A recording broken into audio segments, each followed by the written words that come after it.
Hi, it's me, Louis, and this is Buddy, the coffee shop cat. The other night I was watching a movie that got me thinking. In the movie, the police interrogate the main character about a crime.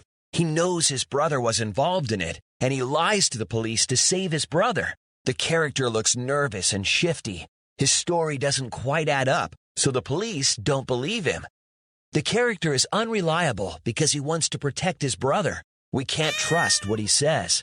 It occurred to me that the same thing happens in literature. The narrator might have a motive or bias that causes readers to doubt what he or she says. Let's take a look at the narrator in a really spooky story, Edgar Allan Poe's The Black Cat. For the most wild yet most homely narrative which I am about to pen, I neither expect nor solicit belief. In the first line, Poe lets the reader know he'll be using a first-person narrator. The first-person narrator is a character in the story who tells the story the way he or she sees it, or wants readers to see it. This point of view is interesting because first-person narrators can include or omit information as they wish. But look out, first-person narrators can be unreliable. At first, readers might wonder why the narrator thinks no one will believe his story. But as we read, it quickly becomes clear we can't trust what this narrator says.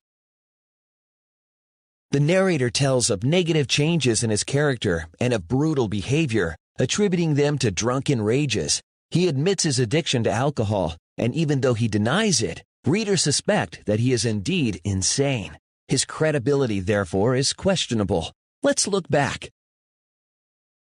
As the narrator starts to lay out the events of the story, he sounds rational, but given what we know about him, we kind of doubt it. He is an unreliable narrator, and we question his version of events. Early in the text, the narrator claims to have cherished an affection for animals. And yet, he later tells us that in a fit of rage, he cut one of his cat's eyes from the socket. This cruelty leads us to wonder if what he said about himself as a young man is really true or just the way he wants readers to see him. The same is true for his relationship with his wife. He describes her as a patient and uncomplaining woman. But when he tells the reader that he directed frequent furious outbursts toward her, the reader might view her less as sweet and patient and more as abused and afraid. Knowing that the narrator is unreliable leads us to question his account of his wife's death.